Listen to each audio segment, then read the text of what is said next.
BC bill pass కాగానే కవిత నివాసంలో సంబరాలు జరిగాయి. ఇది పాత విషయమే, కానీ అధికార పార్టీ నేతల కంటే కవిత చేసిన సెలబ్రేషన్స్ ఇప్పుడు హైలైట్ అయ్యాయి. ఎందుకు?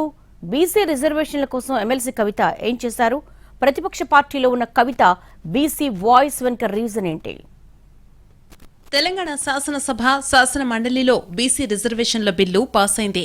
అధికార పార్టీతో పాటు విపక్ష పార్టీలు కూడా ఈ బిల్లును సమర్థించాయి. ప్రధాన ప్రతిపక్షంగా ఉన్న బీఆర్ఎస్ సమర్థిస్తూనే కొన్ని తప్పులను చూపింది. చివరకు బిల్ పాస్ అయింది. తర్వాత కాంగ్రెస్ ప్రభుత్వ పెద్దలను బీసీ సంఘాల నేతలు కలిసి ధన్యవాదాలు తెలిపారు. అదే సమయంలో ఎమ్మెల్సీ కవిత నివాసం దగ్గర కూడా బీసీ సంఘాల ఆధ్వర్యంలో సెలబ్రేషన్స్ పెద్ద ఎత్తున జరిగాయి.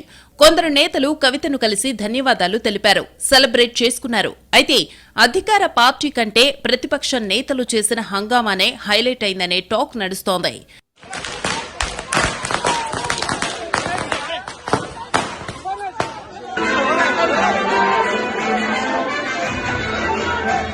కవిత ఇంటి దగ్గర ఇలా సంబరాలు చేయడంపై అటు పార్టీలో ఇటు బయట ఆసక్తికర చర్చ జరుగుతోంది. వాస్తవానికి కవిత ఈ మధ్యకాలంలో బీసీ నినాదాన్ని గట్టిగా వినిపిస్తున్నారు. బీసీ కుల సంఘాలను కలుస్తున్నారు.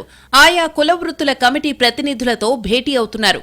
ఎవరికైనా ఆరోగ్య సమస్యలుంటే వెళ్లి వారిని పరామర్శించి వస్తున్నారు. కవులు, కళాకారుల రౌండ్ టేబుల్ సమావేశాల వంటివి ఉంటే అక్కడికి వెళ్తున్నారు. సందర్భం వచ్చినప్పుడల్లా కాంగ్రెస్ ప్రకటించిన కామారెడ్డి డిక్లరేషన్ అమలు చెయ్యాలని డిమాండ్ చేస్తున్నారు. రాజకీయ పార్టీలు బీసీలకు 42% టికెట్లివ్వడం కాదు, దానిపై ఒక చట్టమే తీసుకురావాలని ఆమె వాదిస్తున్నారు. అది కాక కాంగ్రెస్ ప్రభుత్వం నిర్వహించిన కుల గణనలో కవిత పాల్గొన్నారు. తన వివరాలు నమోదు చేసుకున్నారు. కేసీఆర్, కేటీఆర్, హరీష్ రావు ఎవ్వరూ తమ వివరాలు ఇవ్వలేదు. ఈ విషయం కూడా కవిత అడ్వాంటేజ్ అయ్యిందని చెబుతున్నారు. మొన్న బిల్లుపై చర్చలో మాట్లాడారు. ఈ సందర్భంగా ఆమె కొన్ని సూచనలు చేశారు. గ్రూపులు, సబ్ క్లాజుల విషయంలో కొంత క్లారిటీ కావాలని అడిగారు. బీసీల కులగణన ఏదైతే చేసినారో జనగణన కంప్లీట్గా గ్రామాల వారీగా ఏ కమ్యూనిటీ వాళ్ళు ఎంతమంది ఉన్నారో గ్రామ పంచాయతీలో పెట్టండి. ఏమన్నా అభ్యంతరాలు ఉంటే వాళ్ళు చెప్తారు, తప్పుంటే సరి చేసుకుందాం. సరే, ఒకవేళ వాళ్ళు 56% ఉన్నా మేము 42% రిజర్వేషన్ ఇస్తామంటే ఇట్స్ ఓకే, పాలసీ డెసిషన్. అందులో తప్పు పట్టం మేము, అది మీ ఎన్నికల ప్రామిస్, మేము ఇంతే ఇస్తాం. కానీ లెక్కలు తప్పు చెప్పడం వల్ల ఫ్యూచర్ జనరేషన్స్కి ఇబ్బంది అవుతుంది. అది విద్యలో ఇబ్బంది అవుతుంది, రేపు పొద్దున ఎంప్లాయ్మెంట్లో ఇబ్బంది అవుతుంది, ప్రమోషన్ల విషయంలో వచ్చినప్పుడు ఇబ్బంది అవుతుంది, మనల్ని మనమే మోసం చేసుకోవడం అవుతుంది తప్పితే ఇంకోటి కాదు. కాబట్టి ఖచ్చితంగా భూసాని కమిషన్ రిపోర్టు టేబుల్ చేయాలి అధ్యక్ష. కులగణన వివరాలను కూడా గ్రామ పంచాయతీల వారీగా టేబుల్ చేయాలని చెప్పి నేను డిమాండ్ చేస్తా ఉన్నాను అధ్యక్ష.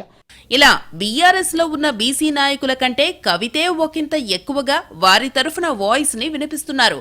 కేసీఆర్ కూడా జాగృతి సంస్థ చేసే కార్యక్రమాలను ఎవరూ డిస్టర్బ్ చేయొద్దని పార్టీ శ్రేణులకు సూచించారని సమాచారం. ఇలా బీసీ ఎజెండా ఎత్తుకున్న కవిత అసెంబ్లీలో బీసీ బిల్లు పాస్ కావడంతో తన పోరాటం ఫలించిందనే భావనలో ఉన్నారని పార్టీలో అనుకుంటున్నారు. ఇది కవితకి సొంత ఇమేజ్ తో పాటు పార్టీకి కూడా ఆ యాక్టివిటీ ఉపయోగపడుతుందని బీఆర్ఎస్ నాయకులు చెబుతున్నారు. మరి సీక్వెన్స్ ని కవిత ఎంతవరకు తీసుకెళ్తారో చూడాలి.